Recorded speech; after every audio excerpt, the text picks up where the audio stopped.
have achieved soft landing on the moon. India is on the moon. Landing के बाद चंद्रयान-3 ने भेजी चांद की पहली वीडियो और तस्वीर। दिखा चांद के दक्षिणी ध्रुव का ऐसा खौफनाक मंजर। अगले 14 दिनों तक चांद पर घूमते हुए चंद्रयान करने वाला है बड़ा कमाल। इसरो का ये मेगा प्लान देखकर दुनिया की स्पेस एजेंसीज हुई हैरान परेशान। दोस्तों, चांद की कक्षा में पहुंचने से लेकर आज तक इसरो का चंद्रयान-3 रोज लगभग नई तस्वीरें और वीडियो भेज रहा है। और क्या आप जानते हैं कि रूस का लूना 25 जिस दिन क्रैश कर गया, उस दिन भी इसने चांद की 4 दुर्लभ तस्वीरें साझा की थी, जिसमें चंद्रमा का वो फार साइड दिख रहा था जिसे धरती पर बैठकर किसी भी टेलीस्कोप से नहीं देखा जा सकता। लेकिन इस वक्त की सबसे बड़ी खबर यह है कि चंद्रयान-3 चंद्रमा की सतह पर सफलतापूर्वक लैंड कर चुका है, जिसके तुरंत बाद इसने अपने अंदर लगे एडवांस हाई क्वालिटी कैमराज की मदद से चांद के दक्षिणी ध्रुव की पहली झलक कैप्चर कर ली है और अगले 14 दिनों तक वो बड़े कमाल करने वाला है, जिसका खुलासा आज हम इस वीडियो में करेंगे। साथ ही आपको दिखाएंगे इस मिशन से जुड़ा वो पहलू जिसे देखकर इसरो के लिए आपकी इज्जत 10 गुना बढ़ जाएगी। तो बने रहिए इस वीडियो के अंत तक।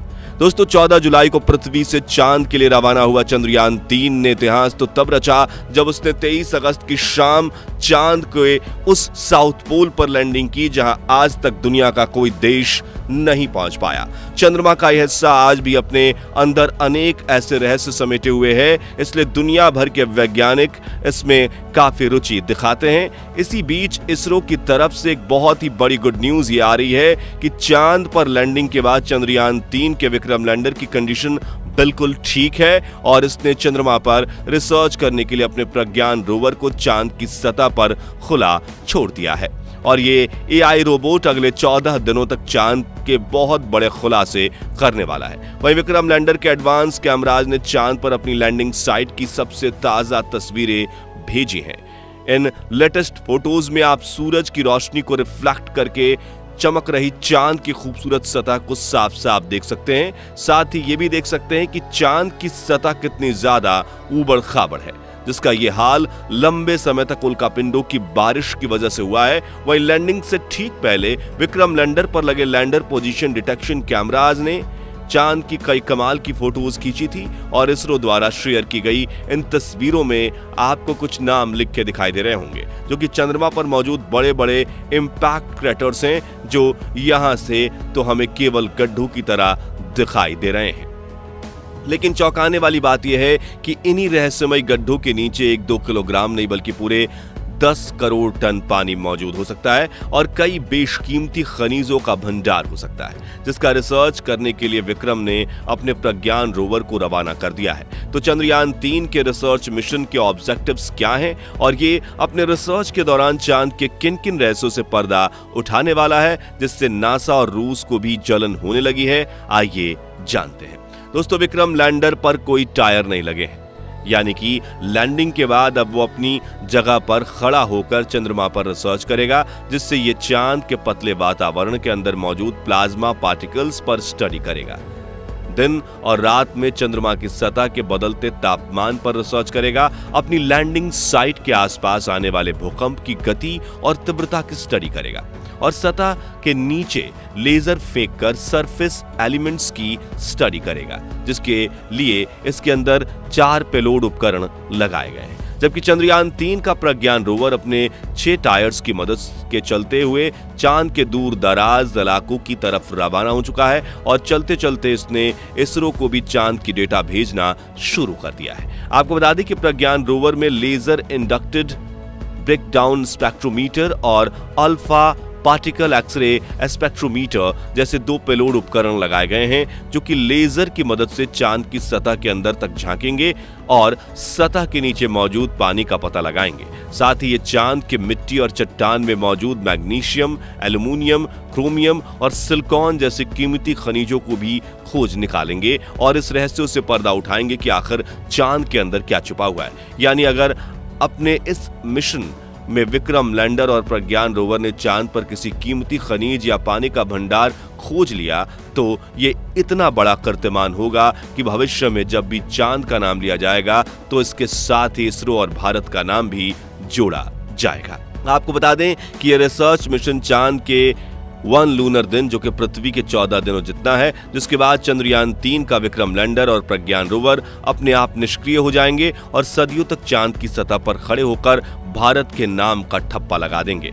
ऐसा इसलिए क्योंकि इसरो ने इन्हें वापस लाने का कोई प्लान नहीं बनाया है, वहीं इन्हें सिर्फ दिन के वक्त ही काम करने के लिए डिजाइन किया गया है। यानी 14 दिन के बाद जब विक्रम लैंडर की लैंडिंग साइट पर अगले 14 दिन के लिए रात होगी, तब इसके सोलर पैनल चार्ज नहीं हो पाएंगे और धीरे धीरे इसके सभी उपकरण बंद हो जाएंगे। हालांकि यहां गौर करने वाली बात यह है कि इसरो के इस मिशन का सबसे महत्वपूर्ण लक्ष्य चांद की सतह पर सॉफ्ट लैंडिंग करना था, मगर यह सवाल आता है कि चांद पर लैंडिंग करना इतना मुश्किल क्यों है?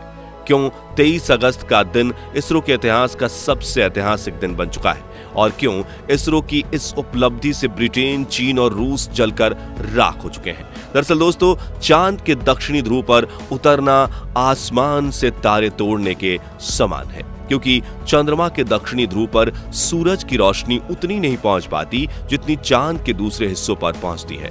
इसी वजह से चांद के दक्षिणी ध्रुव पर चारों तरफ घनघोर अंधेरा रहता है। वहीं पृथ्वी से चंद्रमा के इस क्षेत्र की दूरी ज्यादा होने की वजह से लैंडिंग के दौरान कमांड सेंटर का लैंडर से संपर्क टूटने का भय बना रहता है। साथ ही चांद पर ऐसा कोई मजबूत वायुमंडल भी नहीं है जो लैंडिंग के दौरान घर्षण पैदा करके लैंडर की रफ्तार को कम कर सके। इसी वजह से चंद्रमा के इस हिस्से में लैंडिंग करना काफी चुनौतीपूर्ण रहता है। ऐसे में किसी भी स्पेसक्राफ्ट को चांद पर लैंड करवाने का एक ही तरीका मुमकिन है, जिसे चंद्रयान 3 के विक्रम लैंडर ने ही अपनाया था। इस तरीके में लैंडर को चांद की सबसे छोटी ऑर्बिट में अपनी न्यूनतम ऊंचाई वाले बिंदु तक ले जाया जाता है, जो कि 20 से 30 किलोमीटर एल्टीट्यूड के बीच होता है, जिसके बाद लैंडर अपनी कक्षा छोड़कर चांद की सतह पर उतरने के लिए रवाना होता है और नीचे पहुंचने के दौरान अपने थ्रस्टर्स का इस्तेमाल करना शुरू कर देता है, जो उल्टी दिशा में फोर्स लगाकर इंजन ब्रेकिंग का सहारा लेते हुए स्पेसक्राफ्ट की रफ्तार कम करते हैं। रफ्तार को कम करने के बाद लैंडर के सामने जो अगली चुनौती आती है वो होती है चांद की धूल। दरअसल चांद की सतह की मिट्टी काफी ज्यादा पतली है, इसलिए जब लैंडर चांद की सतह के बिल्कुल पास पहुंचता है तो थ्रस्टर से निकलने वाली हवा की वजह से चांद के सतह पर मानो जैसे आंधी आ जाती है, जिसके चलते चंद्रमा के धरातल पर धूल उड़ने लगती है और लैंडर के कैमरा लेंस पर धूल जमा होने का खतरा बढ़ जाता है। वहीं अगर इस धूल की वजह से लैंडर के कैमरा ने ठीक से काम नहीं किया तो वो लैंडर के आर्टिफिशियल इंटेलिजेंस सिस्टम को सही से डेटा नहीं भेज पाता और गलत डेटा के साथ अगर लैंडर गलत निर्णय ले लेता है, जिससे वो चांद की सतह पर सेफ लैंडिंग करने के बजाय एकाएक क्रैश लैंड कर जाता है, जिससे पूरे मिशन पर पानी फिर जाता है। इसी वजह से चांद पर लैंडिंग का सक्सेस रेट सिर्फ 27% है। यानी कि चांद पर भेजे गए 100 मून मिशंस में से सिर्फ 27 मून मिशन ही सफल लैंडिंग कर पाते हैं। इसी बात से आप ये अंदाजा लगा सकते हैं कि आखिर चंद्रमा पर लैंडिंग करना कितना मुश्किल है और इसरो कि चंद्रयान 3 ने कितना बड़ा कमाल कर दिखाया है। और इस मिशन से इसरो ने वो कर दिखाया जो नासा और रूस जैसे बड़े देश भी नहीं कर पाए हैं। जी हां, नासा ने आज तक चांद की दक्षिणी ध्रुव पर कोई मून लैंडिंग मिशन नहीं किया, जबकि रूस तो चंद्रयान 3 से आगे निकलने की हड़बड़ी में एक हफ्ते पहले ही अपने लूना 25 मिशन में बुरी तरह से फेल हो चुका है। यानी भारत ने अमेरिका और रूस जैसे बड़े देशों को भी पछाड़ दिया है और पाकिस्तान तो अगले 100 सालों में भी स्पेस रिसर्च की फील्ड में भारत के आसपास तक नहीं पहुंच पाएगा। तो दोस्तों, क्या अगले 10 सालों में भारतीय स्पेस एजेंसी इसरो, नासा, चीन और रॉसकॉस्मॉस को पीछे छोड़ पाएगी या नहीं? इसके बारे में अपनी राय हमें कमेंट्स में जरूर बताइए। और अगर आपको इसरो के चंद्रयान 3 मिशन पर गर्व है तो इस वीडियो को लाइक और शेयर जरूर कर दीजिए। साथ ही मिशन से जुड़े ऐसे ही लेटेस्ट अपडेट्स के लिए हमारे चैनल को सब्सक्राइब और फेसबुक पेज को फॉलो जरूर करें। धन्यवाद।